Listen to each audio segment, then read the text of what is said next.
से बहुत बहुत स्वागत है आप सभी का पीसीएस एकेडमी के यूट्यूब चैनल स्टडी ऑनलाइन में। दोस्तों आज हम एक बहुत ख़ास मुद्दे पे चर्चा करने वाले हैं। जैसे आपने सुना होगा हिंदू कोड बिल, तो हिंदू कोड बिल के बारे में हम चर्चा करेंगे और साथ साथ हम चर्चा करेंगे कि हिंदू समुदाय की महिलाओं के जो विकास है उसमें डॉक्टर भीमराव अम्बेडकर की क्या भूमिका रही हिंदू कोड बिल के मामले से, या फिर इसको हम इस चर्चा को आधार रखेंगे हिंदू कोड बिल पर और आधार रखेंगे जो 4 अन्य विधेयक बाद में पारित हुए उनके बारे में।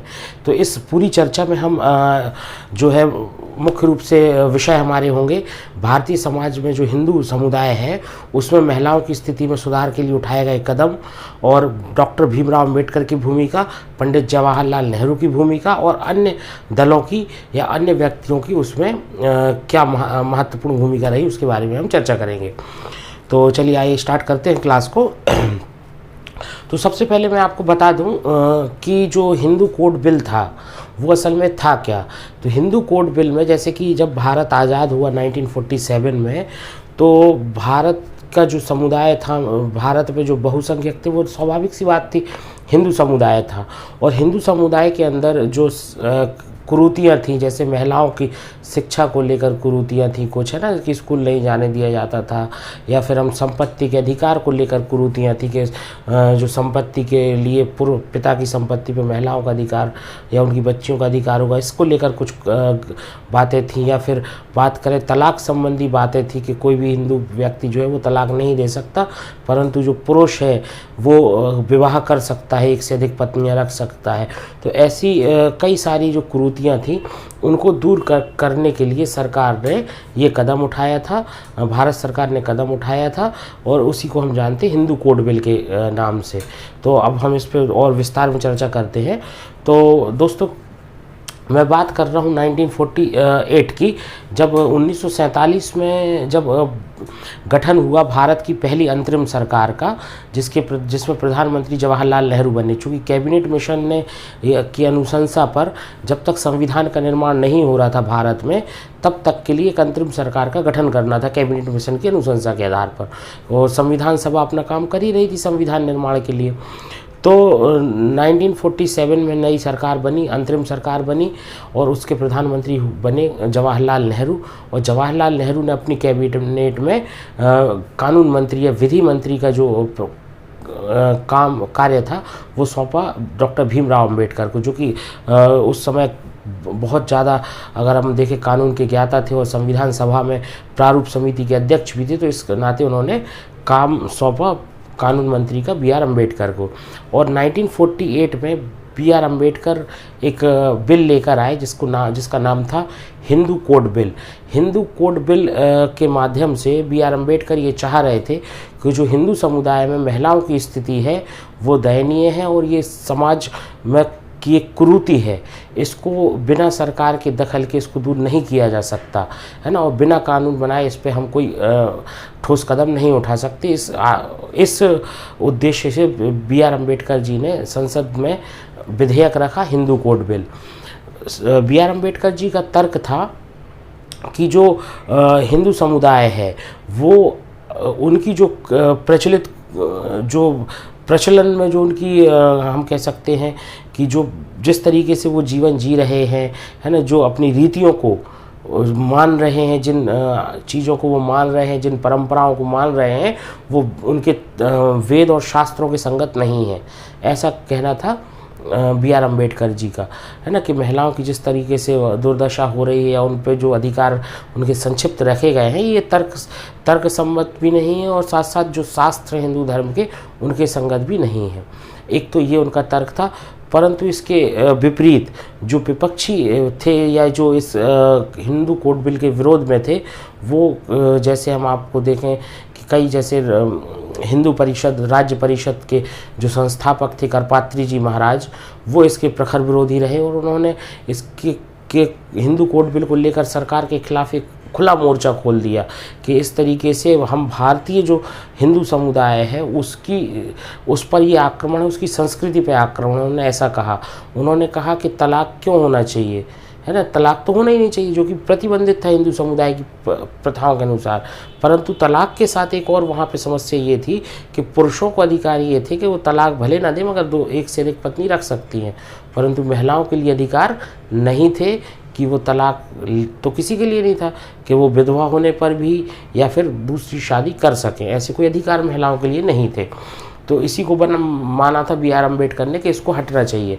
परंतु जो हिंदू महापरिषद के या हिंदू राज्य परिषद के जो अध्यक्ष थे, संस्थापक थे, करपात्री जी महाराज, उन्होंने प्रखर विरोध इसका करना चालू कर दिया।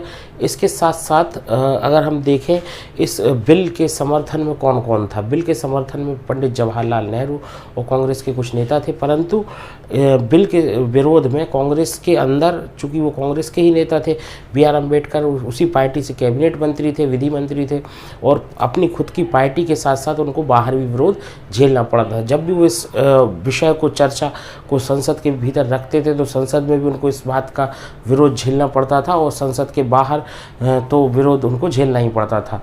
B.R. अम्बेडकर पर आरोप भी लगा कि वो चूँकि हिंदू, क्योंकि आप देखेंगे 1927 में उन्होंने एक सभा का आयोजन किया था, वहाँ मनुस्मृति को जलाया था, और हिंदू कुरीतियों पर, जो हिंदू समुदाय था उसकी कुरीतियों पर वो लगातार बोलने के लिए जाने जाते थे। उसके विरोध में जो भी कुरीतियाँ थी हिंदू समुदाय की, उसके विरोध में बोलने के लिए लगातार जाने जाते थे।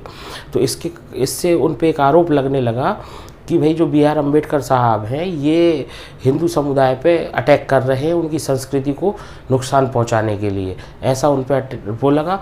और इसके साथ साथ और भी कुछ आरोप थे, जैसे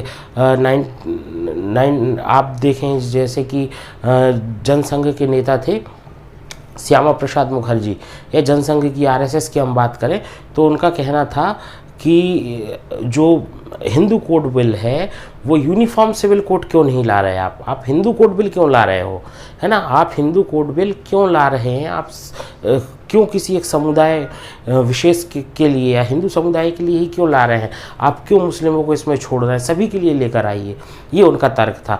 और वहीं जवाहरलाल नेहरू जी का और B.R. अम्बेडकर जी का तर्क था कि ये जो हम फैसला कर रहे हैं ये एक बहुत बड़ा सामाजिक क्रांति है, और इसको हम पहले बहुसंख्यकों पर लागू करेंगे, और ये पहला स्टेप है, इसके बाद हम पूरे देश में यूनिफॉर्म सिविल कोड भी लागू करेंगे, ऐसा दोनों का तर्क था।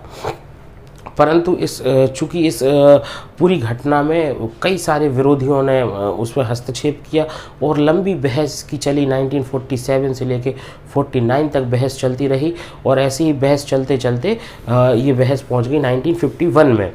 अब इस पे थोड़ा सा एक चेंज और मैं आपको बताऊं कि B.R. अम्बेडकर ने यहाँ पे तर्क दिया। B.R. अम्बेडकर का तर्क था कि जो सामाजिक कुरीतियाँ हैं, हिंदू समुदाय की जो सामाजिक कुरीतियाँ हैं वो जड़ों में बस चुकी हैं।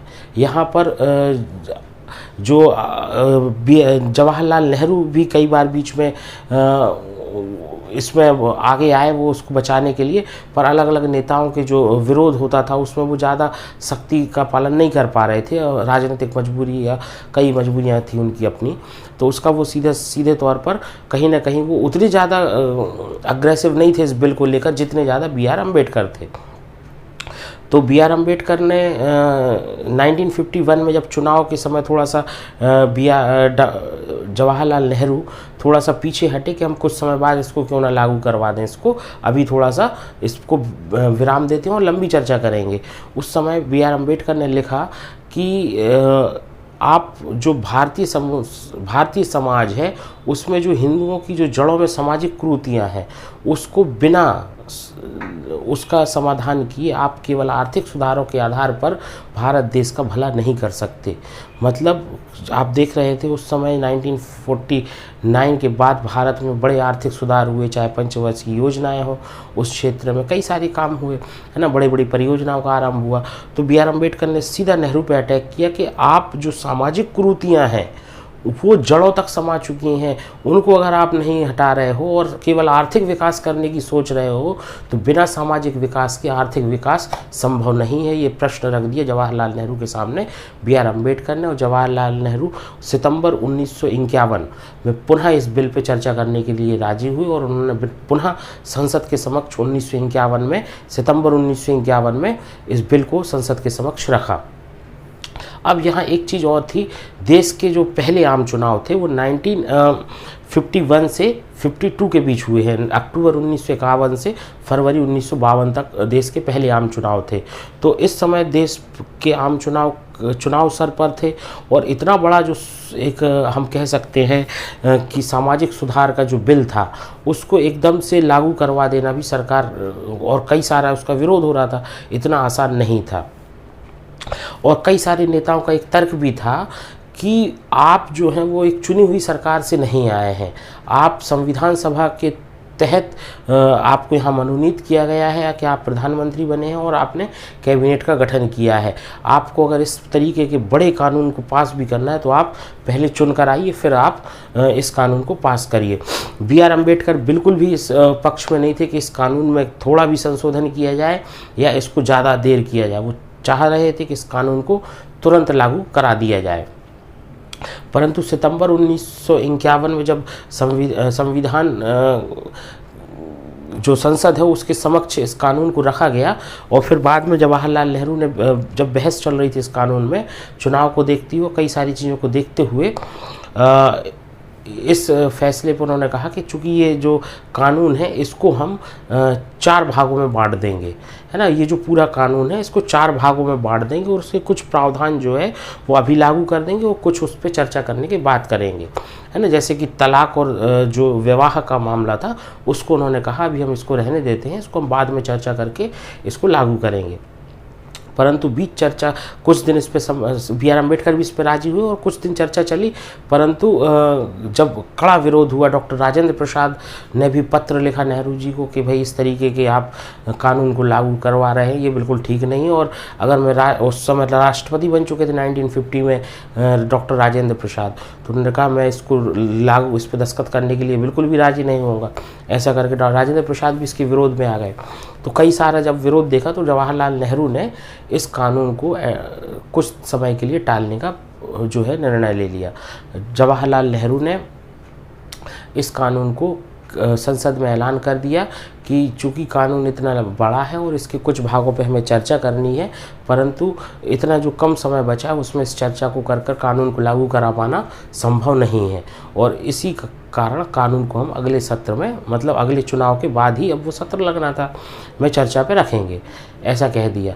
अब देश में आ गए अक्टूबर 1951 में देश में चालू होने थे आम चुनाव, जो कि फरवरी 1952 तक चल रहे थे।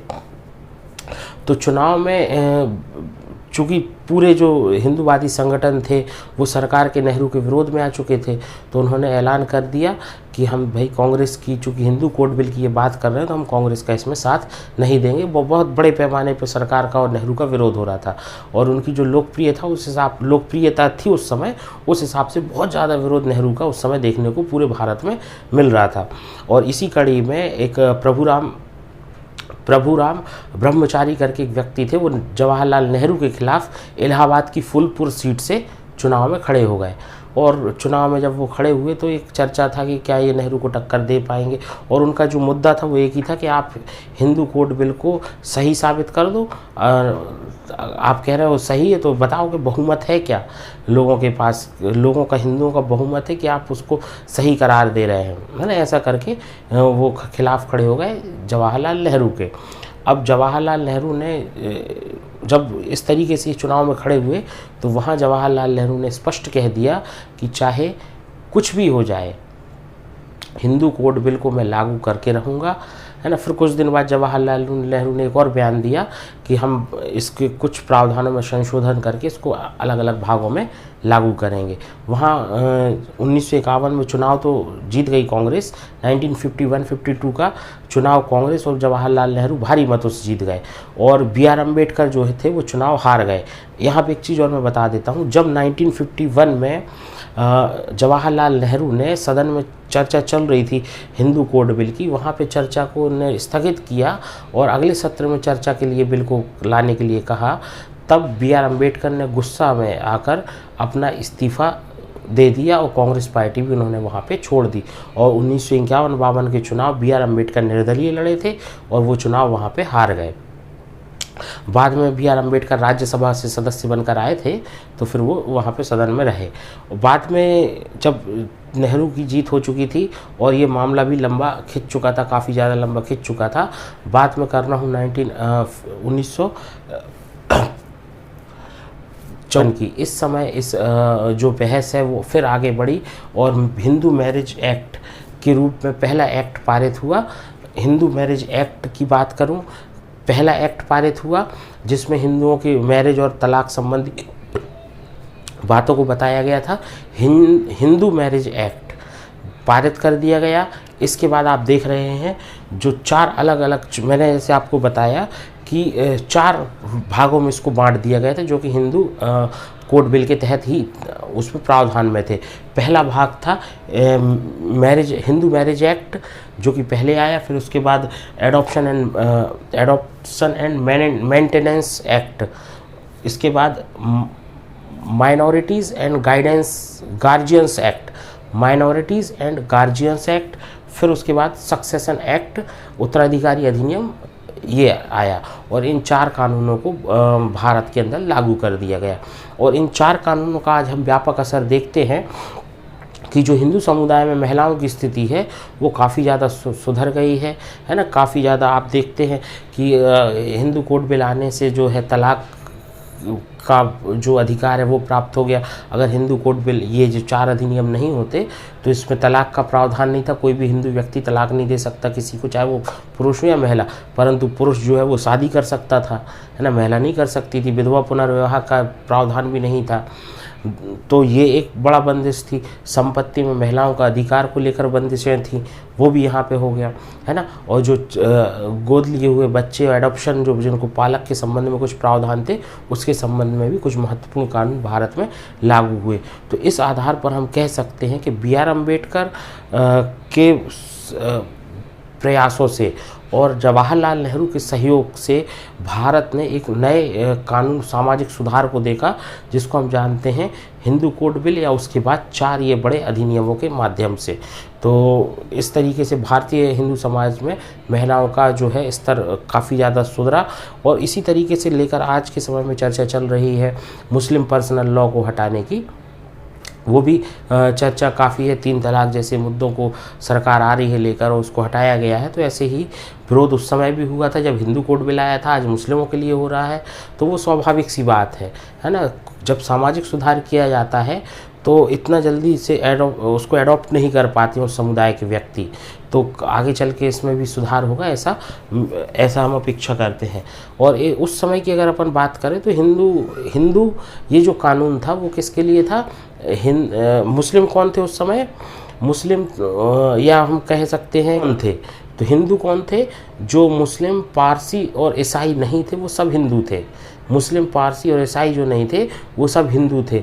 सिख हों वो भी हिंदू कहलाए, बौद्ध वो भी हिंदू कहलाए, और सभी हिंदू कहलाए। मुस्लिम, पारसी और ईसाई को छोड़कर बाकी सभी हिंदू कहलाए।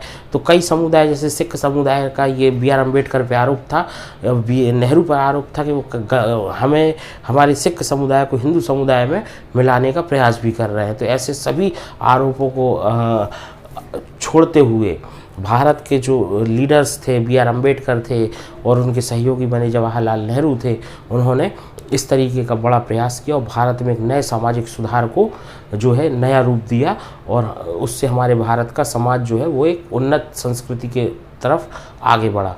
तो इस लेक्चर में इतना ही, बाकी बातें करेंगे अगले लेक्चर में। धन्यवाद।